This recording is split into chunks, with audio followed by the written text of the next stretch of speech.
Says live. Hey, we're on. Hello, Susie, and hi, groomers.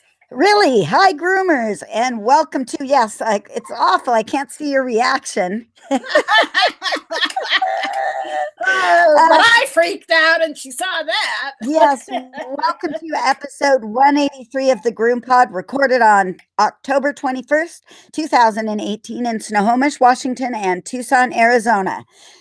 This podcast is brought to you by listener support through Amazon and Patreon, and through our kind sponsors, Best Shot, Show Season, Stasco, South Park, and Evolution Shears.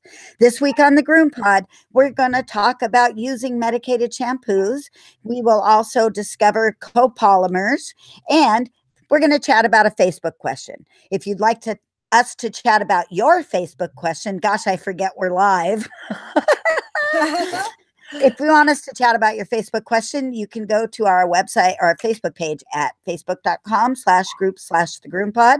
Subscribe to the GroomPod everywhere you listen to podcasts. Find all things GroomPod related, including the Amazon banner and donation button and Patreon button, all of which are ways we can support the show at www.thegroumpod.com. Remember to share us with all your grooming pals and support our fantastic sponsors. What's new, Barbara? Oh, I'll tell you what's new. I developed a new quickie spa product. Oh, really?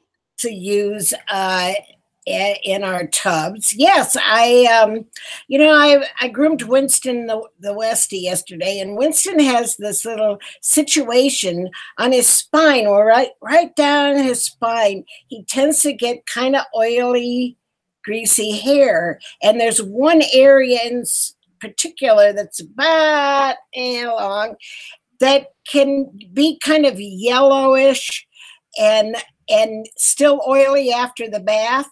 Right. So last month when Winston was in, we did the knockoff Nagayu treatment, and it helped. It was fine. But not perfect. This time I made a mixture of activated charcoal powder and Rasul clay. What? So 2 powders. So these were it was like mixing 2 powders. Are you scratching your head for a reason? Is that what? I was just what could you be talking about? It looks like you got fleas or something.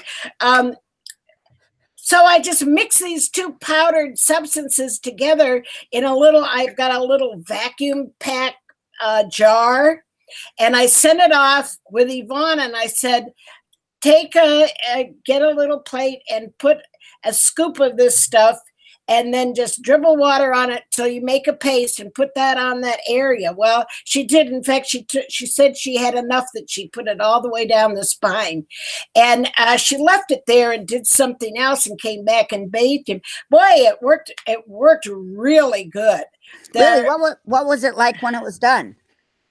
It was perfect. It was just a nice, it didn't overly soften the coat. It was just totally clean, and no dandruffy and no residue from the product that I could determine, and it just cleansed his skin really well and got that little oily area just normalized so that it didn't look fun. Use the blade over it, or the snap-on comb. So it's just another little tool in my arsenal of at the tub insta spa stuff. So how long did you think she left it on there to soak? Well, she left it on quite a while before it. I don't think that it has to be a long time. I think 5 minutes or at least I would say 5 minutes or more. And if you do have a situation like we do in the shop, I can't believe that Marco is barking while I'm on live. Does he see me? No, he's out there. He's imagining you, though. Oh, He's yeah. imagining you while there's something spooky going on here. I can tell. He says, I better just bark. All right. Well, that's All cool. right. So that was cool. It was just like a real sense of satisfaction. It was just a momentary intuition. It was just a little spasm happened, and I said, "Oh, I should do this. I should mix this and this." And it's just like two dry things. What the problem that I have with the prepared mud bath is that it tends to dry up and get kind of icky if you don't just use it up. If you let the gallons sit around, it's hard to squeeze them out, etc., and so forth. And I like the idea of mixing something up fresh at the tub, although neither of these ingredients themselves are fresh. Activated charcoal, that's like powdered burn shit, right? Right. And the clay is like dirt. Right. Right. Yeah, it doesn't seem like it would do anything. No, both of those ingredients, both the Rasul clay and the activated charcoal, absorb excess oils out of the coat. And then the activated charcoal is just even a little bit more so of purifying or getting any kind of odors and lingeringness in there. I'm liking it. Speaking of activated charcoal, there's a new shampoo out there. Did we talk about activated charcoal? We did recently. Amazon is hammering me with these shampoos with activated charcoal. And I was going to ask, are you still using that? But you kind of answered that question right there. So you're using it just straight on activated charcoal in this mix of mud. Yeah, and this with clay. Clay, mud, clay, Yeah, and dirt. Yes. It's not dirty. It's really creamy. The clay, when you moisten it, it becomes really kind of creamy and smooth. It's kind of cool. No, but I'm going to use this on myself, and I'll give you a little bit. And I am testing the iGroom Activate Charcoal Plus Keratin shampoo. Oh, right. Yeah, so that's where I saw it also. Yeah, so also, yeah. The activated charcoal is the fad of the moment. Okay. It's like argan oil was 3 years ago. And so what happens is if there's a single successful product using a new, especially natural ingredient, it just catches on, and everybody has to have their activated charcoal product, right?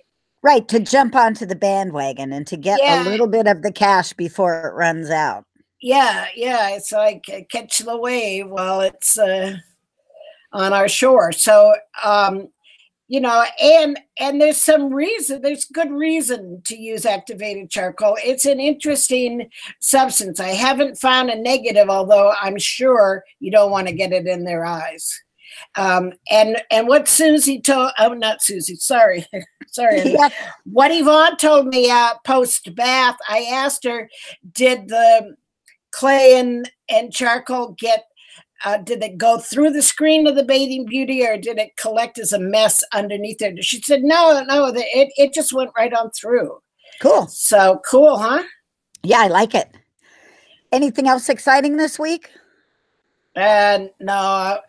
Other than that, that was the high point. I'm sorry if it's not good enough for you. No. What about your own adventures, my dear? A little more adventure than I'd like, but let me start out with a question that I had last week that I didn't ask, and I want to ask it now. Can I use a steel from my knife block on my shears? A steel. You mean, can you sharpen your shears on your knife block? A steel is that round thing comes out of the handle, and all it does is re-straighten the blade. It doesn't actually sharpen anything, and you just run the blade down before you use it. And I was wondering if I could use a steel on my shears. But if you've never heard of it, I think this is a question for a sharpener. And I have one that is lined up to come on the show. And maybe that's the person I need to ask this question to. Yeah, I'm gonna say I am leery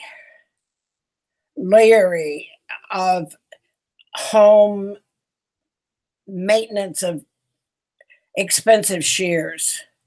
I would try it first on your kitchen shears. You know, is it going to disturb the bevel if it's beveled, or is it going to disturb the clamshell if it's a convex blade? I mean, if it's made for kitchen stuff, it's made for beveled things. But you know, like edges are different and have different requirements. Not that I'm jumping into your sharpener's domain there, but that's just my red flag goes up at that idea. All right. I'm all scared to send my stuff away now because I lost those shears. I know. I'm scared to send my stuff away too because I lost some shears the last time I sent stuff out, and it was poor packing on the return mail.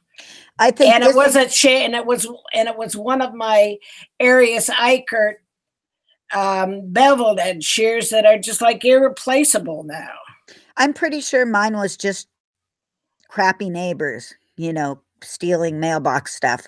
It probably wasn't shoved all the way into my locking mailbox. It was probably sticking out. Somebody went by and grabbed it.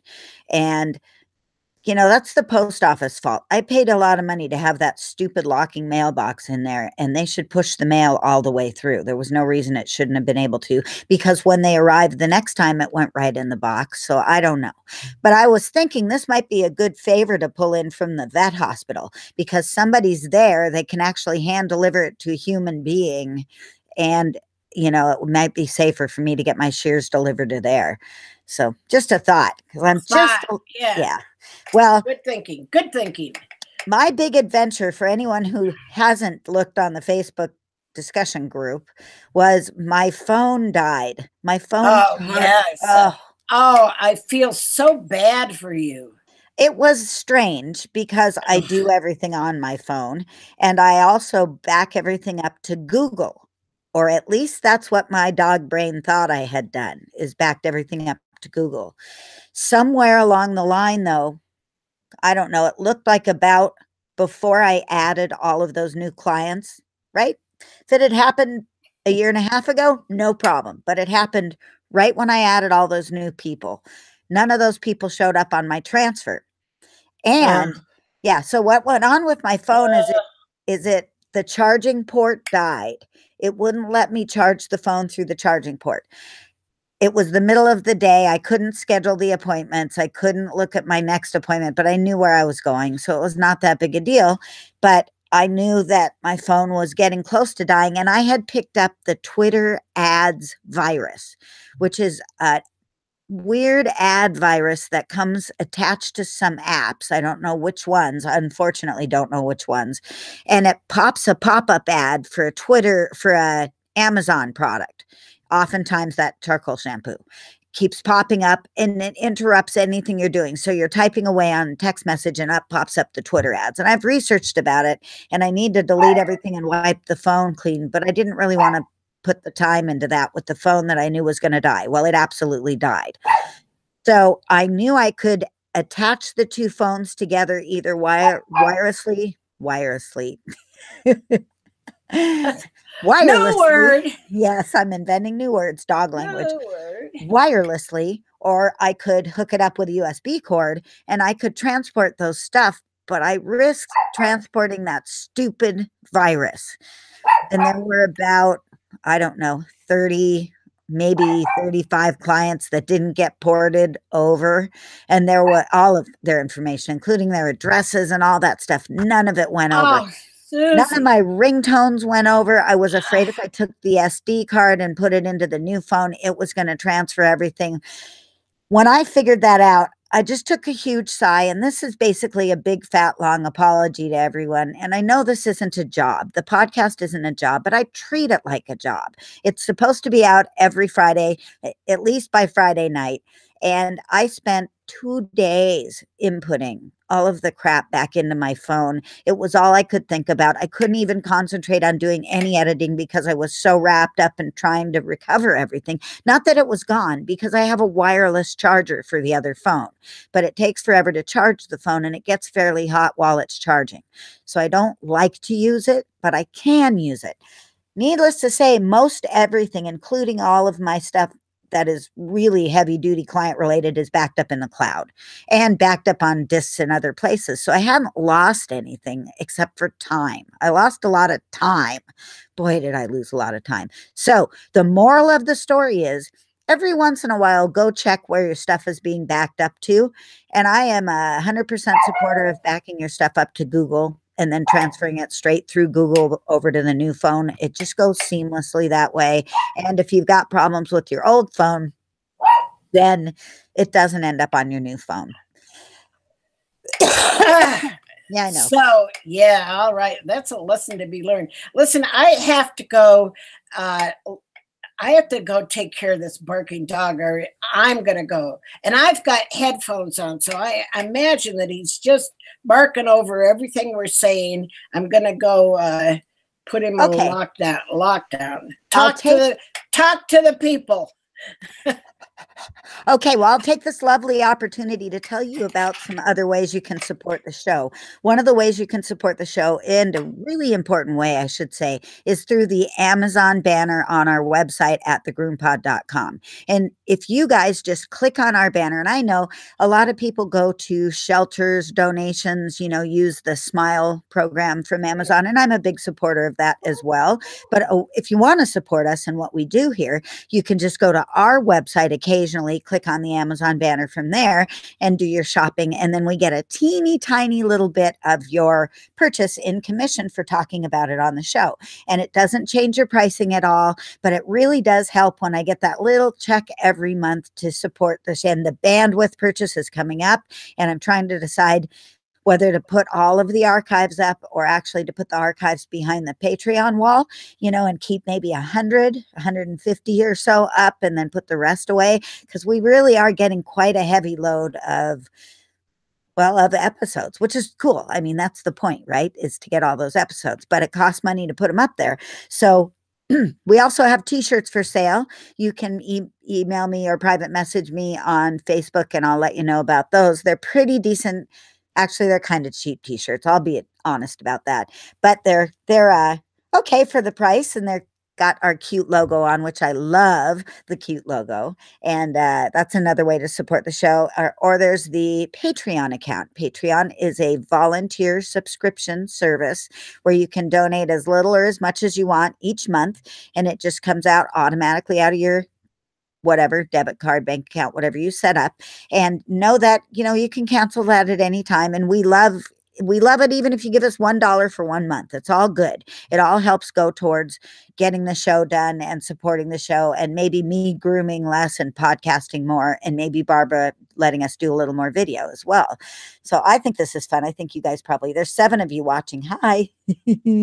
So fun. Hey, you can see Huckleberry up there behind my shoulder. He's up there. But just in case Barbara didn't show up, I brought my co-host. This is my little co-host, Wilbur Rat, and my other co-host, Gooey the parrot. So just in case Barbara didn't show, but they won't balance up by my Disney pumpkin. So anyway, what else is there? Not much else going on here. The weather, it's about to turn. We still have 60 degrees. I put my long pants on a week and a half ago or so. I'm suffering through. The trailer is cold and wet now. The doom and gloom comes around here pretty quick, and the moisture content is up in the air, and it just drips on me all day long. It makes it harder to get the dogs. Wonder where she's taken those dogs. She must have taken the dogs all the way back to her house. This could be a while. We might need to grab a snack. I'm not all that good at tap dancing when I don't have a plan. I didn't really have a plan for this spot, but that's all right. She'll be back shortly. Uh-oh. Well, now I'm really tap dancing because she just dropped off. So, what else should I talk about?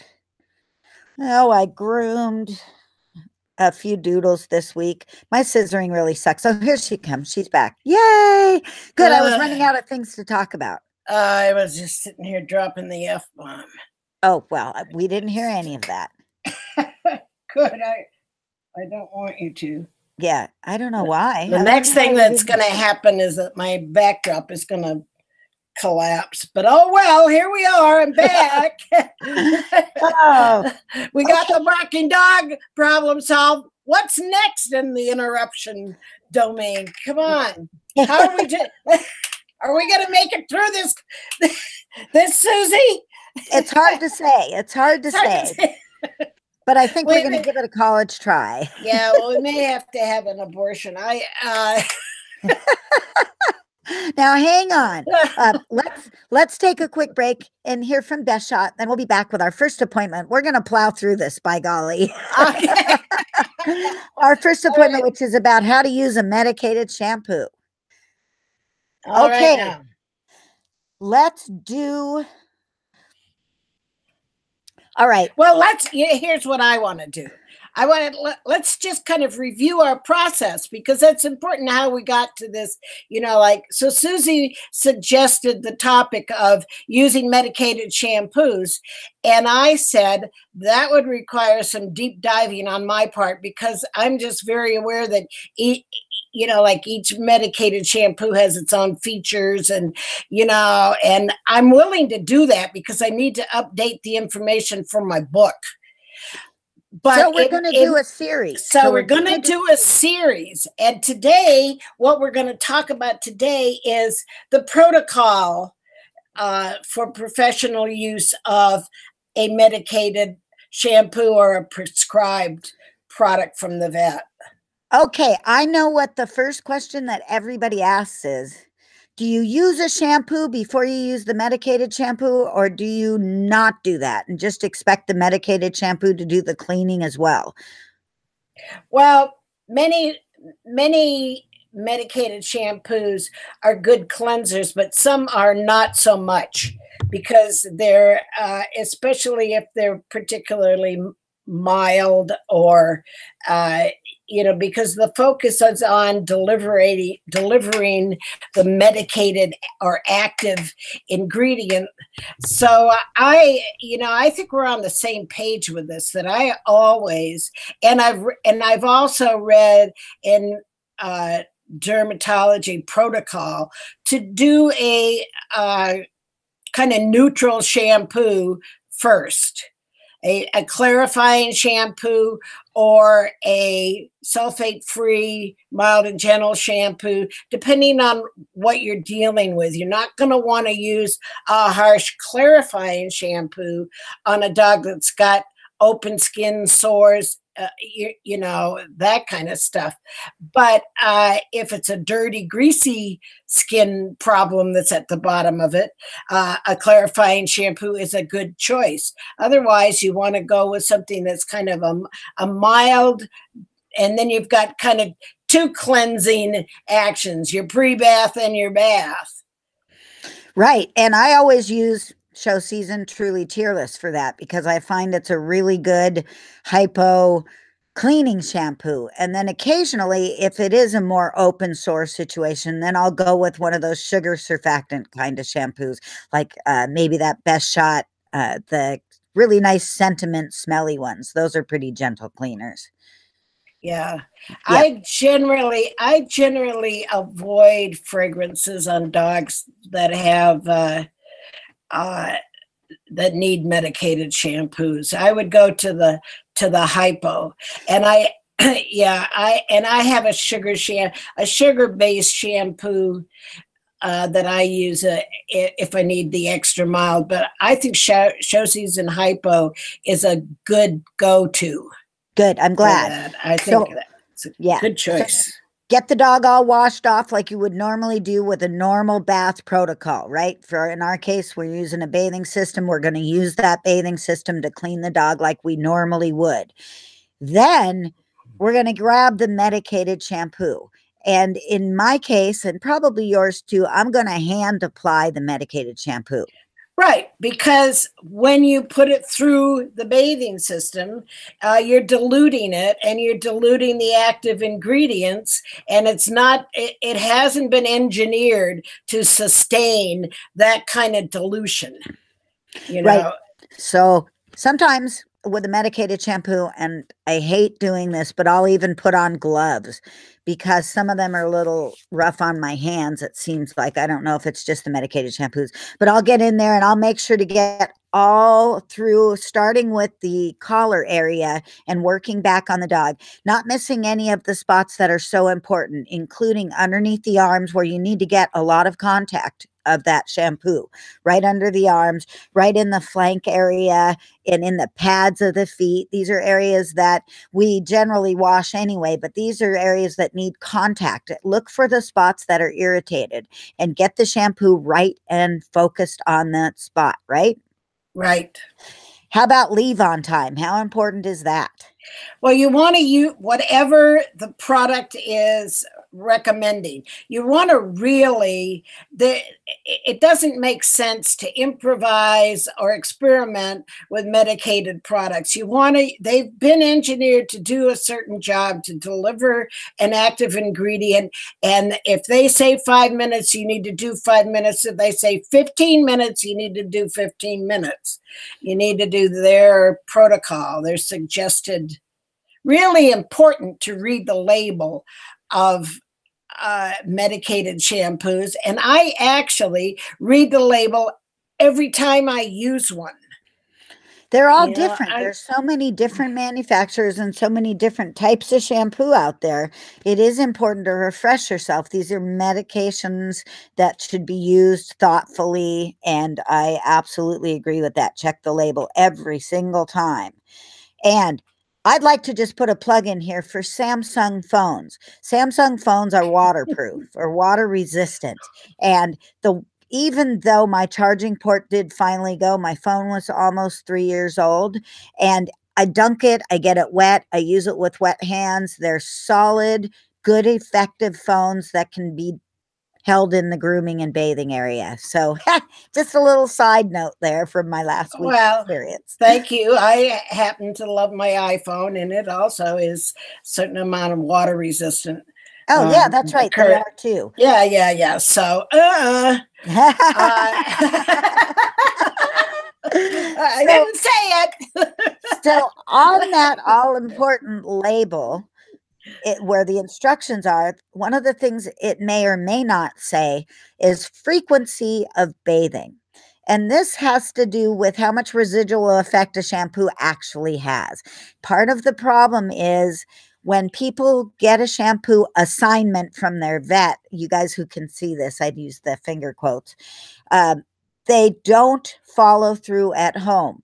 Now, we can't help with that very much unless we give them a little bit of a break and do the shampooing at the shop or in the grooming salon or in wherever you're working, or they bring the dog back to the vet and do it. But getting the owners to be compliant about using the shampoo twice a week or every 3 days or even once a week is very, very difficult. So keep that in mind when you're looking for improvement, and make sure when you send that bottle of shampoo back home with them, you remind them what the protocol is, that they need to be doing this as often as is on the prescription, because the likelihood is there is some paper prescription on that label. So look for that, read what they've listed. If it says as used, advise them maybe twice a week at least. To get any efficacy, it's got to be at least twice a week, I would think. What do you think on that, Barbara? Yeah, I think one shot medicated applications are not very helpful, really. I mean, I agree. Okay. I like that. I have foggy brain syndrome today. I'm sorry. Well, it probably doesn't mean that you're talking to a dog. It's not, no, I could, that doesn't matter. It's internal. It's inside my brain. It's just kind of mucky in there today. Not a lot of sharp clarity for me today. Sorry. That's okay. I mean, I'm sure it's kind of for you too, because of, like when you have a crisis, like your phone dies and you have to, and you use your phone for your business, everything's on there. That's such a distraction that it really takes several days for your cognitive function to relax and get back to a peak performance level. You can't just like jump from a crisis that's soaking up your time and your energy and your worry, and be bright. In my case, I'd been dealing with some physical pain the last few days, and that also, it just muddies me up. Well, I am normally the best of plate spinners. I can get all 8 plates going in 8 different directions, and I can hold them all and manage them all. All I could do was think about and focus on and try to fix the phone situation until I had every last client entered. And now everybody's in there. And the beauty is I've got things backed up in 8 million different directions. I use a program to do my actual scheduling that's called M Groomer, like mom, M Groomer. And I double enter my clients' names and addresses and phone numbers in there. And I could access that on the cloud. However, I didn't have the cloud. But if I was really in a pinch, I could have used someone's inside house scheduler and gone in there and actually made the schedule by just signing into my M Groomer account. I also have my bookkeeping account, which has everybody's names and addresses. And then just because I'm really annoying, I have everyone's names and addresses written on cards that I use to record what I do in the grooming. So I have a lot of backup, but even with all of that backup, I still was this short of having panicky feelings. I hate panicky feelings and I don't have them very often, but I was definitely almost having them. It was bad. Boy, bad. Yeah, bad. All right. Yeah. So after we've got our dog clean and we've left that medicated shampoo on there, I generally try to rinse with a little bit cooler water than I would normally rinse with a regular shampoo. Yeah, very good, especially if there's irritation. What's the chemistry behind that? Well, because cool water, it helps to cool down the actual skin temperature. It actually has a cooling, because when there's irritation, there's inflammation, which means there's heat.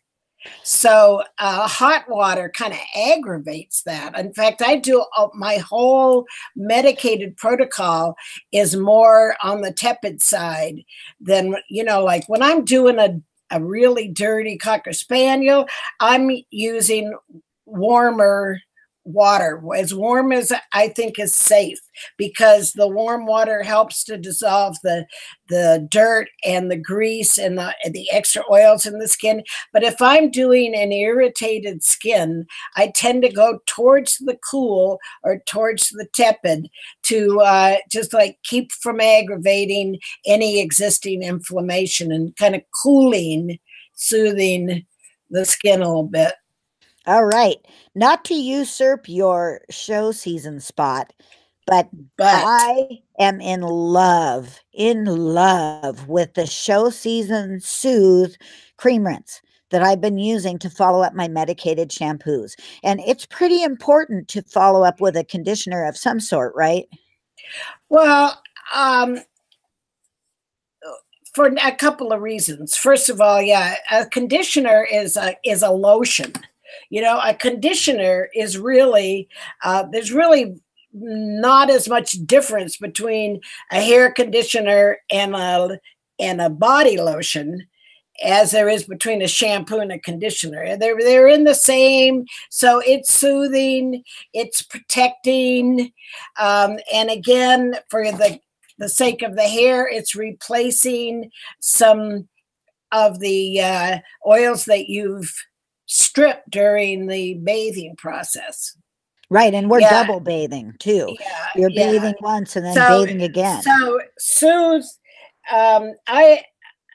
I can use the Soothe, but I also use the Show Season Hypo conditioner, which is fragrance free. The Hypo conditioner has a little bit of detangler in it if it's like a cocker coat or something like that. The Soothe has a little bit of chlorhexidine in it. So especially if you're using a medicated shampoo that has chlorhexidine in it, Show Season Soothe conditioner is a great matchup. That way, maybe there's a little bit of residual left on the skin and left on the coat and held in there to actually have some benefit after the dog walks out the door. Because I always worry that there's just not a lot of residual effect, not a lot of benefit after the bath is done for some of these dogs with these medicated shampoos. I know it actually does treat some of the bacteria and some of the yeast and that, but you know, I wish I could make them feel a little bit better than I seem to be able to do. My glasses are fogging up. I know, it looks like you've got cataracts. All right, off we go. Let's take a break, hear from South Park, and then we're going back to school. Following along the lines of our series about skin and medicated shampoos, the veterinary vocabulary is dermal and dermatitis. So we've learned before that dermal is what? Of the skin. Right. Dermatitis is inflammation of the skin. The skin. All right. And dermatitis is what we're talking about here sometimes, most often, because, you know, even if it's a yeast infection, bacterial infection, it's some third, fourth kind of infection that we don't see all that commonly. It's still, it's still inflammation around the areas that are sore. So that is why I chose that definition. And the grooming glossary is rough. Rough. What is the rough? Rough. It's like here. Yep, that's it. It's a mane. It's the thick coat of hair around the neck. It's something that this dog really does not have that I'm wearing right now. But I think of a collie as having a ruff. Yeah, collies have ruffs. Corgis have ruffs. What else? There's a lot of ruffs out there. Yeah, there are a lot of ruffs. Like the Tibetan Spaniels, they have a little bit of a ruff, don't they? Yeah. All right, cool. Okay, moving on. Let's go to the... See, all I got to do is wear a costume. This might become a yearly tradition, by the way. Let's do our definition du jour and our show season product. Okay, for definition du jour, I picked the term. Okay, science time. Put on your science hat. What is a copolymer? Yeah, I was wondering as I was typing that out if I could break that one down like I did dermatitis, but kind of, but not really. Yeah, actually, it can, you know, because poly is many. Okay, so a single unit is a mer, right? Polymer, many units. Okay. Copolymer is when you have, so a lot of silicone ingredients are polymers and copolymers. And the reason being that the silicone backbone has so many ways to attach other a homo fur, there's a single one.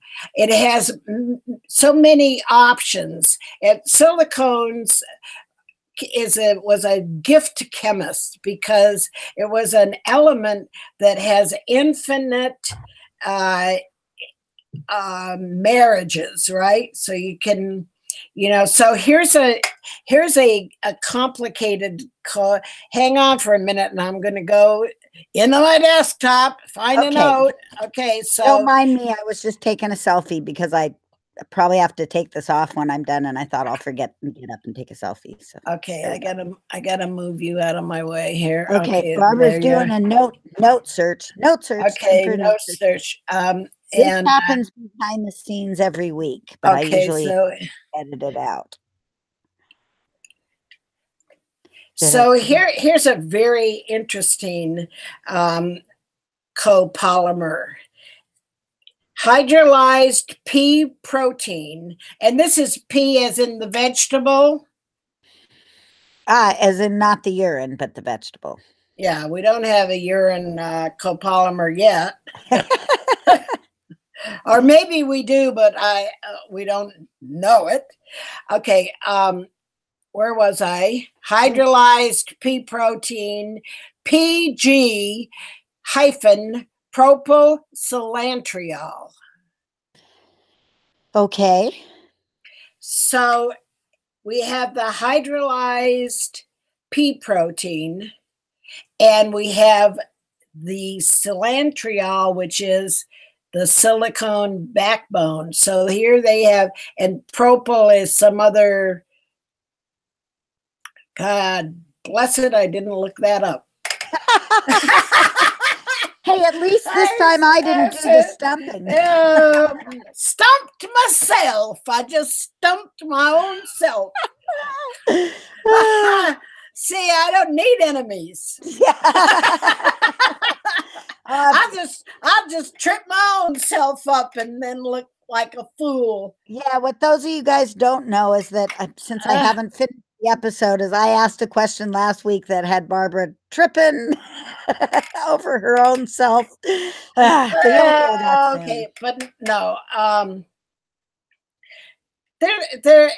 Anytime it's like a lot of words and an ingredient. Here's another one: cocodimonium hydroxypropyl hydrolyzed keratin.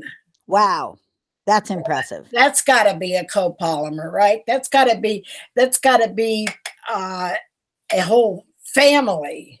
Mega co. No, but I want to say hydrolyzed pea protein, PG, means that it's been ethoxylated and add oxygen. It's been made water soluble by the addition of oxygen atoms. Okay. It's atomic, man. Propyl cilantriol. So here's the deal about this hydrolyzed pea protein, PG propyl cilantriol. It's a silicone, but it doesn't look like a silicone, and nobody recognizes it as a silicone, because even though I know it's a silicone because it has that word silan. If it says silan or cilantriol, I think it would be actually cilantriol. Yeah, that's a silicone. And this happens to be in a product that claims boldly they have no silicones. Oh, really? Oh, yeah, really. But we are making progress. We have to look on the happy side. No, and this is not a well, there's actually another one in that product that claims no silicones. And this other ingredient is PEG/PPG 18/18 dimethicone. Well, that's obviously because it's got. There's dimethicone. Yeah. How did they miss that? But here's the truth about the truth about PEG/PPG 18/18 dimethicone is that it's an emulsifier. It's not a detangler. But it's still silicone. But it's still a silicone. And it's in your product that's saying no silicones. And before I reveal the name of the product, I need to draw it to their attention. Give them a chance to rectify what they may not know is wrong. They don't know. They don't know. It's slipped by somebody. Like what happens with companies is that the people, like sometimes it's the typist. You know, the typist who doesn't know anything about it, INCI, INCI names, Sure. and you know, like they'll omit a comma in a critical place, and it kind of changes what you think's in there. It can, or they just don't. You know, so the ingredient lists go through so many hands before it shows up on the label that somebody could have been told that their product is silicone free and not know to catch this. Nobody caught it because, you know, the person that's typing out the text for the website or the label maker, they're a paid clerk. They're not a chemist. Right. They just type what they see. They just, you know, like they're given, and even company higher ups, they're given talking points and they use them, and they don't actually do a label check themselves. They should, I wish. And that's the definition of copolymer.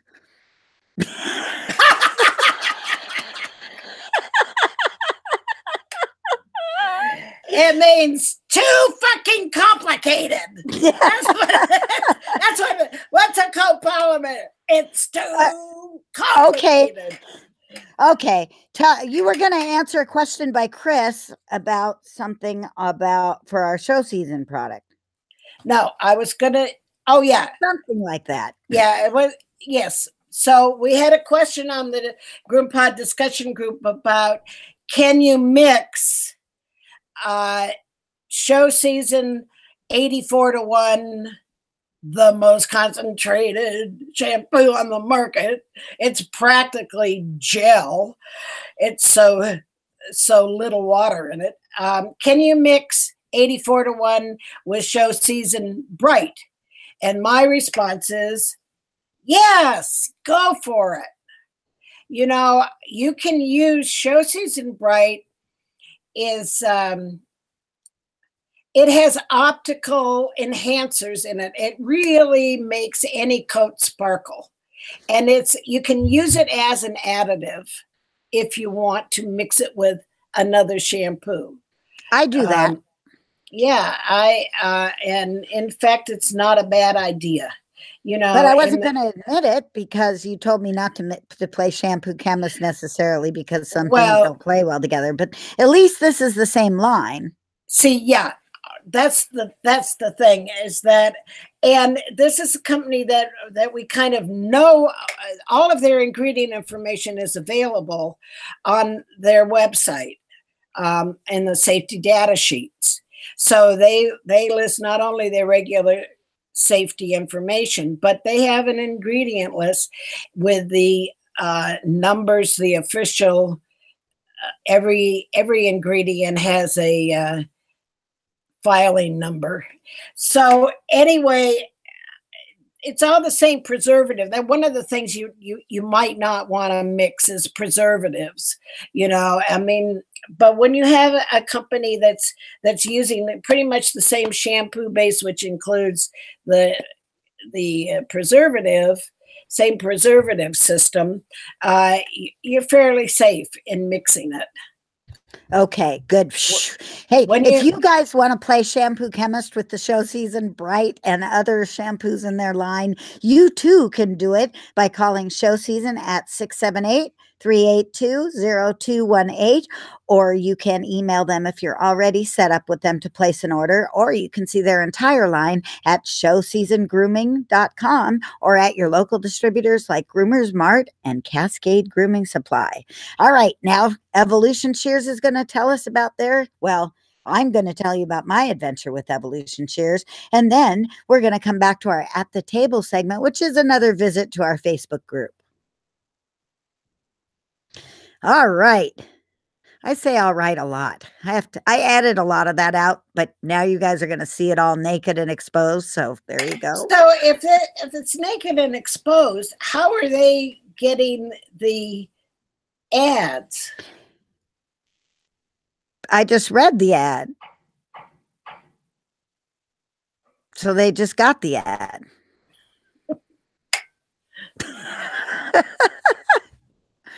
You know, the same way they get it every week. I'm going to put the audio up on the podcast. Okay. All right. So it will post as the video and it will post as an audio podcast as well. So you're going to add in the advertisements when you put the yes. Yeah. Oh, right. Okay. These guys, good point. Because these guys don't hear it, but yes, it will be cut in afterwards. Yeah. Okay. Well, sorry. I mean, no, that makes sense. Okay. Great. Thanks for answering that. So what's our next question? We had another question. We do have another question. It is from Tabitha Brass. And she says, I live in a small town and someone posted this to Facebook yesterday. The wording in their post, on top of the fact that they think they can watch YouTube videos and just become a groomer, made it very hard not to comment.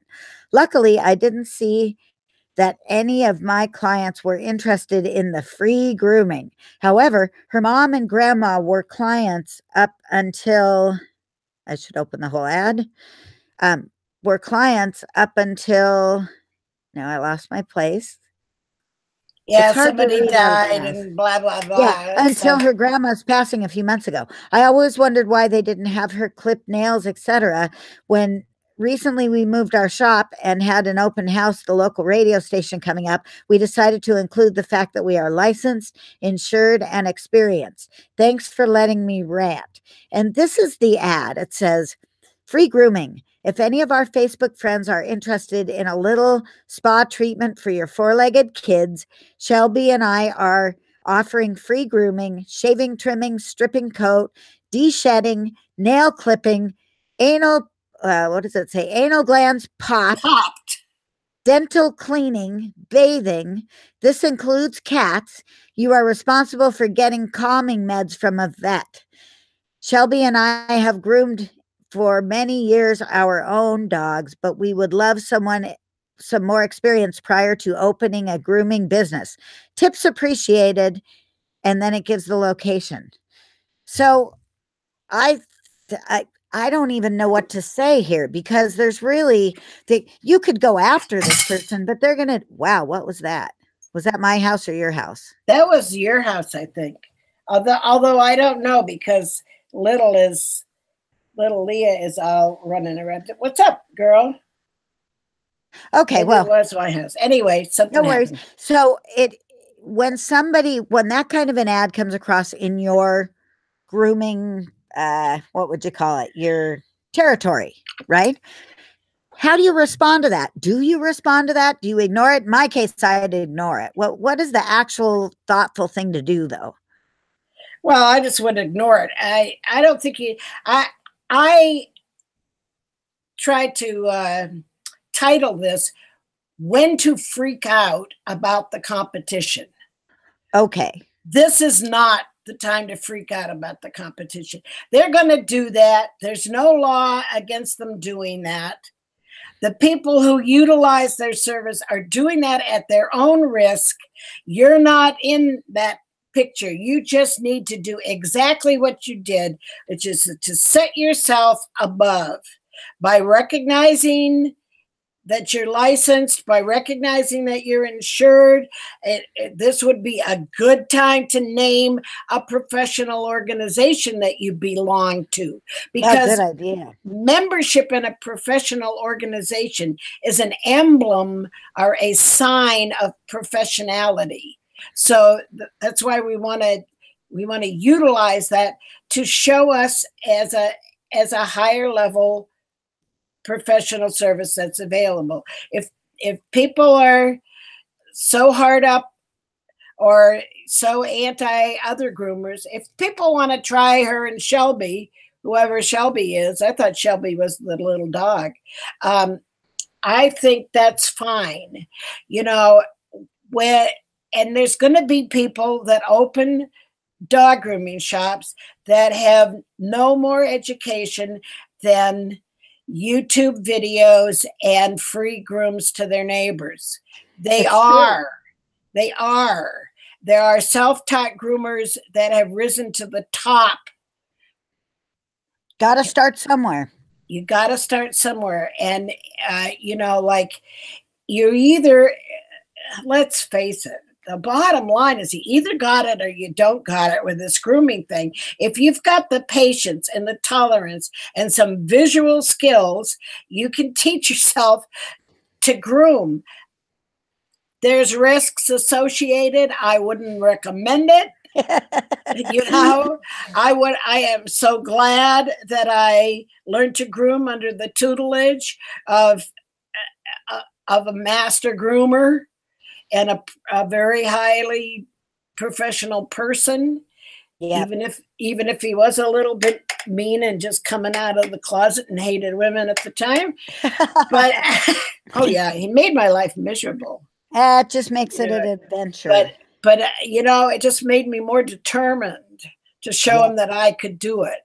And I didn't have that much background. But anyway, people are going to teach themselves. They're going to open their businesses with little or no training by a professional. You don't have to go to a school. We're not regulated yet.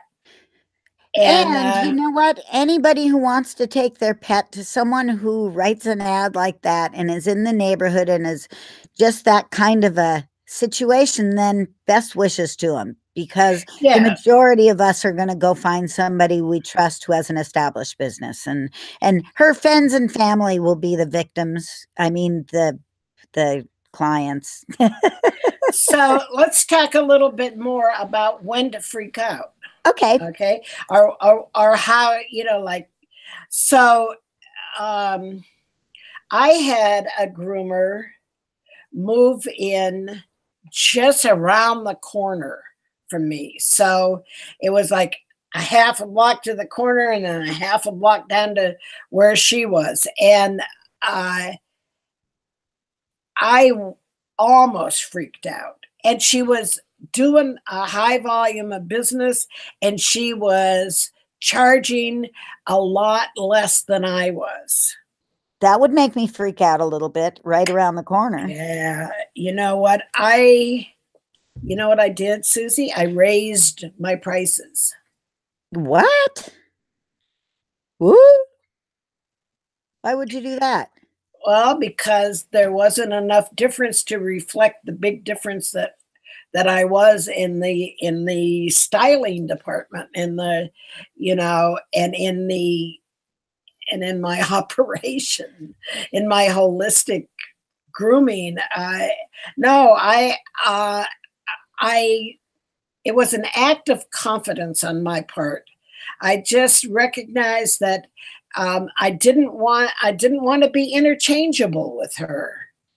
So you raised your prices. And so I raised my prices, and nothing bad happened. I never did have, but here's something I'll tell you.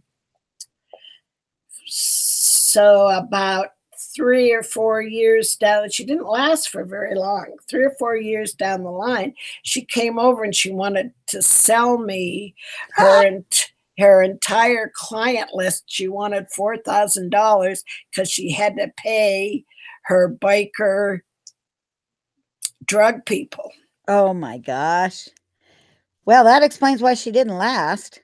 Well, it also explains why they were doing so many dogs a day, day after day. Oh, that's crazy. They were tweaking over there. It's just awful. It was awful. Boy, you've actually, thinking back, you've had a lot of this because you also had a Pet Something move in too. Yeah, we have a PetSmart that's just a mile up the straight up Grant Road from my shop.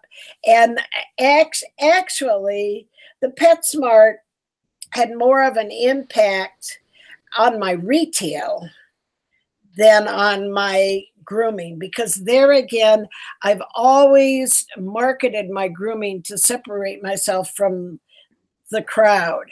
And I've done a pretty good job with that. But boy, my retail sales just went down the toilet. My dog food sales just went down. And not only that, I was selling Nature's Recipe food. I was one of the main sources of Nature's Recipe food. Nature's Recipe went into PetSmart. Yeah. That,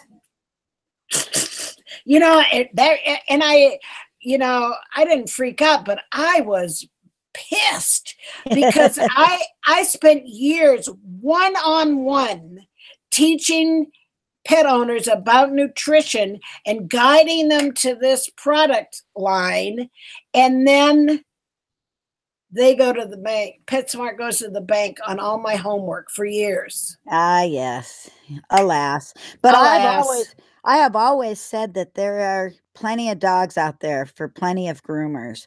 And I know maybe that's not true in some of the really tiny towns where it might actually have a big effect of a second groomer opening up next to you.